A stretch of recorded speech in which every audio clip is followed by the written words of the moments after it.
comment je suis descendu en enfer, puisqu'on peut appeler ça l'enfer. Et c'est une descente aux enfers qui se fait progressivement, petit à petit, jour après jour, taf après taf. On a l'impression de maîtriser. Comme on dit, c'est pas Woshla qui a fumé moi, c'est moi qui a fumé Woshla. Voilà, Malaka TV, donc je me présente ou me représente pour ceux qui ne me connaissent pas. Eugène Jean-Michel Mangata, Jean-Michel écrivain sur les réseaux. Et aujourd'hui, je suis avec Jeune Entreprise pour faire une petite vidéo pour vous parler un peu de moi et de mon parcours. J'étais ce qu'on appelle vulgairement un junkie, en fait, voilà. J'ai 20 ans d'errance, 20 ans de toxicomanie. Qu'une personne qui s'adonne à une addiction, quelle qu'elle soit, que ce soit une addiction au produit ou une addiction comportementale, à l'origine, il y a une problématique. En fait, il faut bien comprendre une chose, l'addiction, la consommation ne vient pas comme un problème, elle vient comme une solution. La personne, elle est dans une situation émotionnelle qu'elle ne contrôle pas, qui la déborde, qui la submerge, relationnelle, professionnelle, amicale, amoureux, familiale, parentale, et il y a un débordement, et à un moment donné, elle a besoin de quelque chose pour supporter tout ça, pour vivre avec tout ça, pour porter cette charge. Et il y en a qui se donnent à l'alcool, il y en a qui se donnent à la violence, il y en a qui s'en donnent au jeu, il y en a qui s'en donnent au sexe, il y en a qui s'en donnent à tout à la fois, et il y en a qui s'en donnent au crack aussi. Et ça nous permet de supporter les choses, en fait. Voilà. Et c'est pour ça que je dis que l'addiction, on pense que c'est un problème, alors qu'en fait, ça n'en est pas un. C'est une solution. Alors, ça n'est pas la bonne solution, mais c'est la solution que la personne qui s'y adonne trouve au moment où la société est dans l'incapacité de lui apporter des solutions, je dirais, génériques, du genre les thérapies, du genre les traitements médicaux, du genre les enfermements, hein, parce qu'il y en a qui vont dans la délinquance. Donc, ils se retrouvent en prison, ça leur permet un peu de rabaisser. Mais il arrive un moment donné où ces solutions-là ne parlent plus. Donc, on a des problèmes, tout ça, et on va chercher dans la drogue une réponse. Et on trouve pas la réponse. Enfin, on trouve pas la bonne réponse. Mais on s'en fout que la réponse soit bonne ou pas. Tout ce qu'on a besoin, c'est que ce soit une réponse.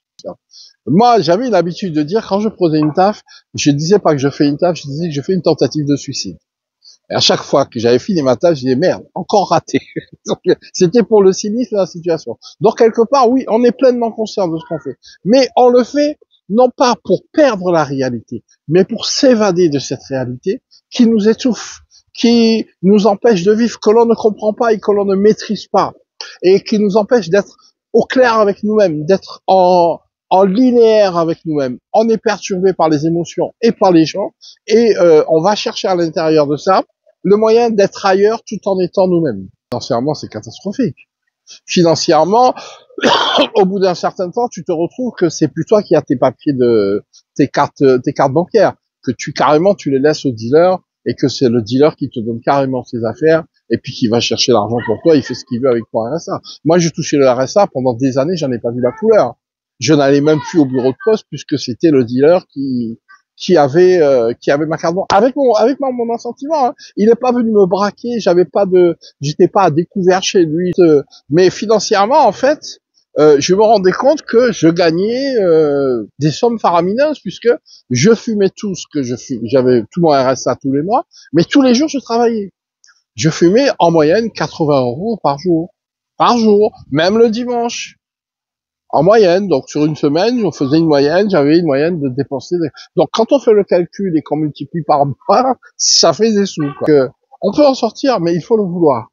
C'est-à-dire que une fois qu'on s'est installé là-dedans, on passe plus à l'après. On ne s'installe pas on ne construit pas d'après. Pour pouvoir sortir de cette dynamique, il faut avoir un après. Il faut avoir quelque chose à mettre dans cet après. Il faut avoir des objectifs familiaux, professionnels, émotionnels, quoi. Mais il faut avoir des objectifs. Si tu n'as pas d'objectif, tu n'auras pas envie de sortir de ça parce que c'est devenu ta zone de confort. C'est pas addictif physiquement. C'est addictif, je dirais, cérébralement. Voilà. D'accord? C'est addictif cérébralement, c'est-à-dire sur le plan de l'intellect. D'accord? Parce que ça joue sur le principe de récompense, le système de récompense, avec des décharges d'ocytocine, de dopamine, de sérotonine, qui sont supérieures à la normale. Donc ça nous met dans un état de bien-être qui n'est pas mérité, puisque ces hormones-là, ce sont des hormones que l'on produit quand on fait un effort en récompense. Donc il n'y a pas effectivement de dépendance physique, mais l'envie de sortir de ça, elle ne se manifeste que si on a un vecteur plus important, plus intéressant. Ou sinon, on n'a pas envie de sortir de là. C'est ce qui fait que c'est difficile d'en sortir et que c'est très facile d'y retourner. Moi, personnellement, j'ai des convictions spirituelles. Donc, j'ai une relation avec l'Éternel, c'est ma foi, c'est moi que ça regarde, indépendamment des églises, des assemblées ou quoi. Et un jour, j'ai fait un deal avec lui. Je lui ai dit, écoute, moi, je veux bien arrêter, mais je ne veux pas que dans 6 mois, je me lève un matin et que j'ai envie de reconsommer et que tout ce que j'ai construit, je le jette à la poubelle à cause de ça. Donc tu te débrouilles, tu fais comme tu veux, mais tu m'enlèves l'envie de fumer. Je me suis couché le 1er janvier 2012 avec de quoi consommer sur moi, et ceux qui consomment ou qui ont consommé savent que quand on est un consommateur, un jumpy, on n'arrive pas à dormir avec de quoi fumer pour le lendemain. C'est très très rare. Et je me suis levé le lendemain, je suis allé chez mon père à la boulangerie, puis il y avait un gars qui était là, il me demande une cigarette, je vous ma banane, je lui donne la cigarette, le briquet, le morceau de cocaïne, la pipe, tout ce que j'avais, la tige pour gratter, j'ai tout donné. Et de ce jour-là, merci Seigneur, jusqu'à aujourd'hui, j'ai jamais rien remis dans ma bouche, ni une taf, ni une cigarette. Il a tout arrêté. Mais je ne suis pas resté comme ça. J'ai mis des choses en place. J'ai rejoint, je me suis rapproché de l'unité du XAPA de Clarac, où j'ai fait un travail en ambulatoire et après en hébergement pour faire une cure, ce qu'on appelle vraiment une cure, et après une post-cure.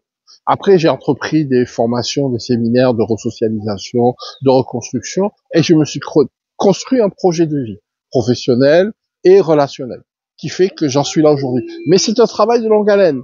C'est-à-dire que, en fait, le crack, on ne guérit pas du crack. On n'est pas en guérison, on est en rémission. C'est-à-dire qu'à n'importe quel moment, je peux avoir une charge émotionnelle qui peut m'emmener à aller consommer. C'est à moi de faire la part des choses, de faire ce qu'on appelle la balance décisionnelle et de dire voilà ce que tu as et voilà ce que tu vas perdre. Choisis. Après, si je décide de tout perdre, je vais consommer. Si je ne veux pas perdre ce que j'ai, mon appart, ma voiture, mon travail et tout ça, donc je fais attention. Mais c'est un combat de chaque jour. C'est un combat. Des fois, je me réveille la nuit, j'ai rêvé que j'ai consommé. Tu vois, ou que je suis en situation de consommation. Mais je vis avec ça. Il faut apprendre à vivre avec ça. C'est difficile. Celui qui nous dit que c'est facile, c'est un menteur. C'est compliqué. C'est tous les jours, c'est à chaque fois. Et puis, il faut aussi trouver le moyen de se repositionner sociétalement. Parce que les gens qui nous ont connus en tant que consommateurs ne sont pas obligés d'accepter qu'on soit celui qu'on est, qu'on soit devenu comme ça. Ils sont toujours leur privilège de te considérer comme si tu étais toujours un consommateur. C'est à toi de faire les preuves, de montrer par ta démarche, par tes engagements, par qui tu es, de montrer aux gens que tu as évolué, non pas changé, mais que tu as évolué et que tu es devenu quelqu'un d'après, non pas quelqu'un d'autre, mais quelqu'un d'après. C'est-à-dire que mon parcours à l'intérieur de ça, il existe toujours à l'intérieur de moi. Je ne pourrai jamais m'en défaire, il fait partie de mon histoire, c'est moi qui l'ai écrit, taf après taf. Donc je ne peux pas l'effacer. Mais je vis avec et je m'en sers comme témoignage pour dire aux gens, vous voyez, on peut avoir été dedans et on peut s'en sortir. Et c'est pas évident, mais on peut le faire. Je dirais à ces familles, n'abandonnez pas, ne lâchez rien. Ils ne font pas ça pour vous faire du mal à vous. Même s'ils vous donnent l'impression de vous faire du mal, ils font surtout ça pour se faire du mal à eux. Ils ont quelque chose à régler avec eux-mêmes. Accompagnez-les, restez en veille. Surtout restez en veille, parce que vous ne savez pas à quel moment la personne va manifester le désir d'avoir envie qu'on lui prenne la main pour l'accompagner vers son après. Et là, il faudra être présent, il faudra y croire. Alors, il pourra rechuter 100 fois, mais 101 fois, il faudra lui redonner la main. Il faudra toujours être présent parce que ils font partie de nous. Ils font partie de nous, ce sont des gens comme nous-mêmes. C'est juste des gens qui ont eu des échecs dans leur histoire. Alors, pour les personnes qui sont en errance, écoutez, je vais être franc avec vous, je vais être sans phare. Vous êtes rentré en errance parce que vous aviez des raisons de rentrer en errance. Donc les mêmes raisons que vous avez trouvées pour rentrer en errance, faites-en des vecteurs pour en sortir. Vous avez la capacité, de la même manière vous avez eu la force de descendre, de la même manière vous pouvez trouver la force de remonter. Bien sûr, vous ne ferez pas ça tout seul. Il y a des gens. Réapprenez à faire confiance aux gens, réapprenez à vous faire confiance et un jour après l'autre. un pas à la fois. On n'essaye pas de mettre la charrue avant les bœufs. On y va doucement, on y va lentement, mais on y va quand même. Je suis auteur de 4 livres quand même, 2 recueils de poésie et 2 romans, un roman autobiographique et puis un roman fiction. Alors l'écriture, ça m'a permis de déposer des mots. Voilà, de déposer des colères, de déposer des frustrations, des émotions, de poser les questions et d'en trouver les bonnes réponses et d'accepter que certaines questions n'aient pas de réponse. Parce que les gens ne sont plus là, parce que les situations ont changé, parce que j'ai changé d'environnement. Donc, ça m'a permis tout ça.